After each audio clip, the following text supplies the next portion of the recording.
Bharatiya Janata party की सरकार और गृह विभाग ने पूरे देश में ये राष्ट्रीय गीत को गाना अनिवार्य कर दिया है और वो भी राष्ट्रीय गान के पूर्व उसको गाना है। महोदय, इससे एक धर्मनिरपेक्ष राष्ट्र में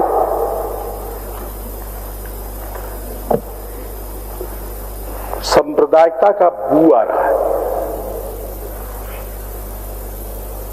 और इसलिए महोदय हम कहना चाहेंगे कि आपसे भी और आपको रोकते हैं। माननीय अध्यक्ष महोदय, माननीय वरिष्ठ सदस्य हैं जो राष्ट्रीय गीत के बारे में बोल रहे हैं कि इससे सांप्रदायिकता का बू आ रहा है। अध्यक्ष महोदय, राष्ट्रीय गीत गाना इतना दिक्कत होने लगा है, आज हम सभी माँ बाप चिंतित हैं। हमारे बच्चे आज पढ़ाई में 99.9% ला रहे हैं, लेकिन आज कहीं ना कहीं हर माँ बाप दुखी है कि हमारा बच्चा आज डिप्रेशन का शिकार हो रहा है, हमारा बच्चा आज अपनी संस्कृति को भूल रहा है। अगर राष्ट्रीय गीत ला करके हम अपने बच्चों के भविष्य को सुधार सके, उसमें क्या हिंदू, मुस्लिम, सिख, ईसाई अलग अलग बच्चे हैं महोदय? अगर राष्ट्रीय गीत लाने की पहल हुई है तो इससे दिक्कत कहां पर आ रही है महोदय? हर एक चीज को केंद्र अगर कुछ भी लाना चाहती है केंद्र सरकार, तो इतनी खामियां निकालने की अच्छा, अपनी बात को रखने दीजिए, उनका अपनी बात रखने दीजिए। मान्य जो अभिभाषण है वो सार्थक अभिभाषण कहा जाता है। महोदय, मैं कुछ विषयों पर बात करना चाहूंगा और वो महोदय, हाल में केंद्रीय गृह मंत्रालय की आधिकारिक अधिसूचना के मुताबिक अब स्कूलों में आधिकारिक अवसरों में भाषणों के दौरान जनगण मन से पहले भारतीय राष्ट्रीय गीत वंदे मातरम को बजाना और उसके सम्मान में खड़ा होना है। महोदय, भारत का राष्ट्रगान जनगण मन 24 जनवरी 1950 को संविधान सभा द्वारा आधिकारिक रूप में अपनाया गया था, जिसे संविधान के अनुच्छेद 51A के तहत राष्ट्रगान के रूप में मान्यता दी गई है। नोबेल पुरस्कार विजेता रविंद्रनाथ टैगोर द्वारा मूल रूप से बंगाली गीत के हिंदी संस्करण को राष्ट्रगान के रूप में स्वीकृति मिली। टैगोर द्वारा मूल कविता का हिंदी अनुवाद आबिद अली साहब ने किया। महोदय, राष्ट्रगान में पहले छंद के समय लगभग 1 मिनट 9 सेकंड भी लगता है। महोदय, पहली बार 27 दिसंबर 1911 को भारतीय राष्ट्रीय कांग्रेस के कलकत्ता सत्र में गाया गया था। महोदय, इसकी पहली बार अभी जनगण मन के 100 साल पूरे हो गए, 100 साल से भी ज्यादा हो गए। नए प्रोटोकॉल के अनुसार अब राष्ट्रगान के 6 अंतरे गाए जाएंगे, जिसकी अवधि 3 मिनट 10 सेकंड निर्धारित है। राष्ट्रगीत वंदे मातरम सभी सरकारी आधिकारिक कार्यक्रमों में अनिवार्य कर दिया गया है। राष्ट्रीय गीत वंदे मातरम, इसका उल्लेख संविधान में नहीं है। इसका कानूनी पक्ष अभी भी विवादित बनी हुई है। मुस्लिम विद्वानों और संगठनों का मानना है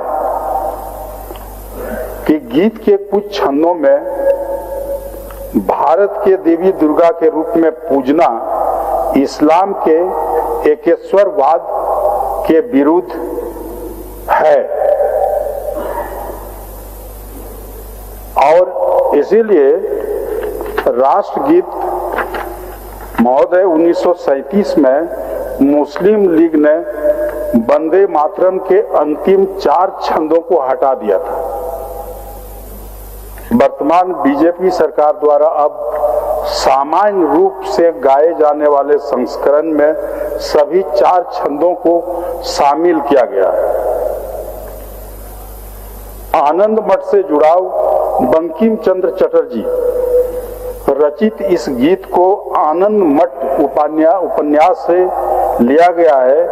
इस उपन्यास में यह गीत भावानंद नाम के सन्यासी द्वारा गाया गया था। अध्यक्ष महोदय, माननीय वरिष्ठ सदस्य ने एक बहुत ही महत्वपूर्ण विषय को यहाँ पे रख रहे हैं, मगर केवल मैं थोड़ा सा इतिहास में कुछ एक रेक्टिफिकेशन लाना चाहती हूँ।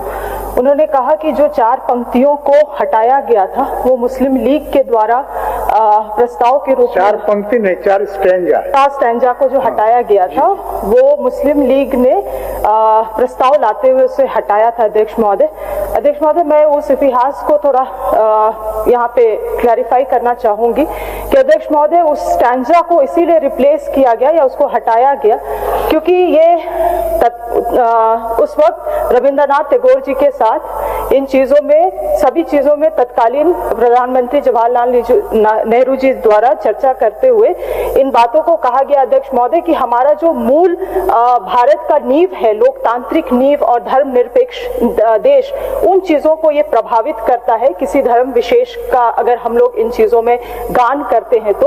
और क्योंकि उस वक्त देश का ये आवश्यकता था कि धर्मनिरपेक्ष जो सेक्युलर राज हम लोग देश चुन रहे थे, उसके लिए इन शब्दों का या इन स्टैंजा का प्रयोग उचित नहीं था अध्यक्ष महोदय, इसीलिए उन चीजों को हटाया गया।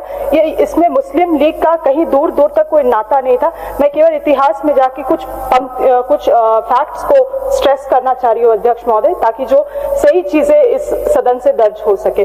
बाकी माननीय सदस्य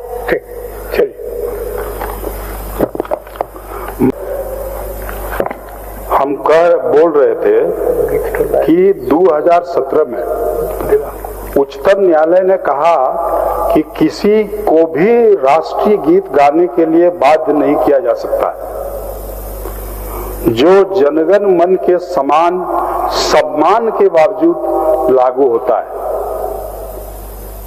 लेकिन पता नहीं कि भारतीय जनता पार्टी की सरकार और गृह विभाग ने पूरे देश में ये राष्ट्रीय गीत को